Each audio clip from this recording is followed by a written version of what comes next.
Hello everyone. I was wondering if I gave you 50 research articles today and asked you to write a literature review. What would you do? Most students start with article number 1 and begin reading from page 1 all the way to the last page.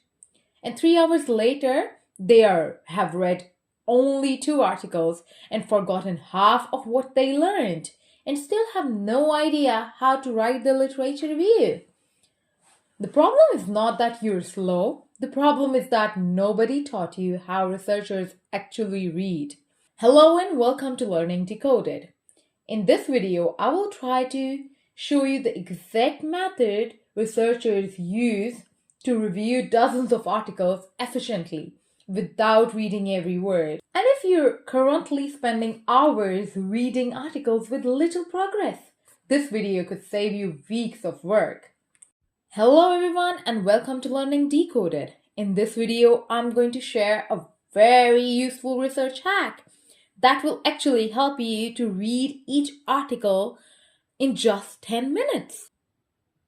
I will try to talk about the biggest myth that you might have about literature review, 3-level screening method, how researchers actually read, why students struggle with the literature review, 10 minutes article method, the literature review matrix, and I will give you pro advice in the end. So keep watching till the end and please do subscribe the channel to support for more related videos. Let's start with a myth. Many students believe that good researchers read every article completely. That's simply not true.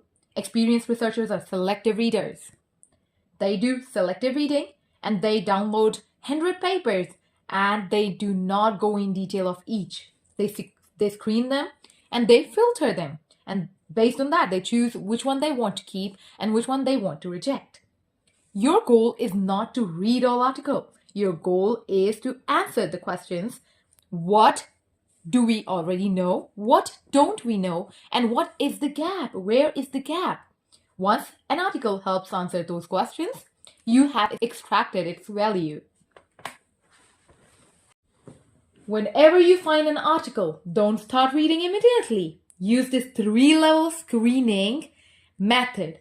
Level 1, the title. Take 10 seconds to just look if this is relevant to your topic or not. For example, if your study focuses on university students and the article is about elderly patients, move on. Don't waste time.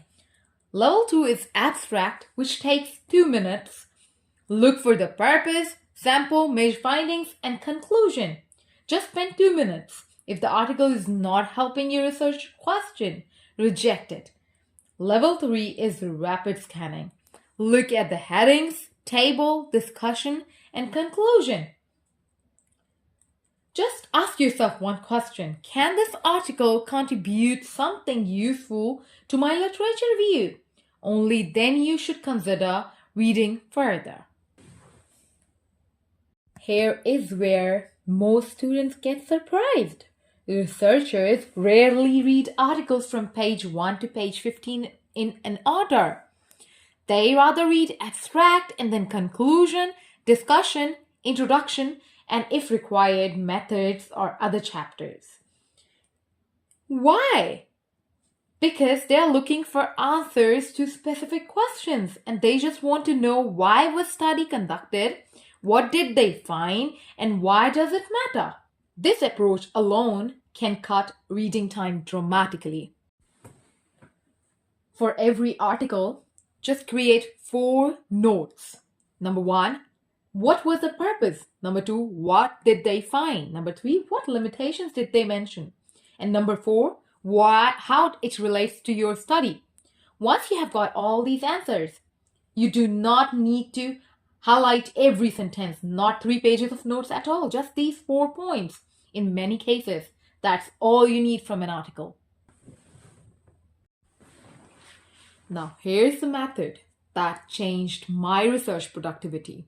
Just create a simple table with article name or number, author, year, sample, variables, major findings, and limitations.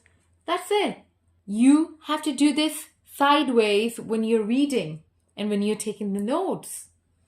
Every article gets 1 row. As you add more studies, patterns begin to appear automatically. You will notice similar findings, conflicting findings, repeated limitations, and potential research gaps. Instead of trying to remember 20 different articles, your matrix becomes your external memory. Now, all this brings me to the one important point why students struggle with the literature reviews. Most students write literature reviews like this: Smith found this, Ali found this, Ahmed found this, etc. That's not a literature review, that's a list of articles you're giving. A strong literature review groups studies by themes. For example, studies examining anxiety found this, examining depression found this. So there are headings, there are themes, and they are trying to express patterns and emerging themes and the differences and conflicting ideas under each term or each heading or each umbrella.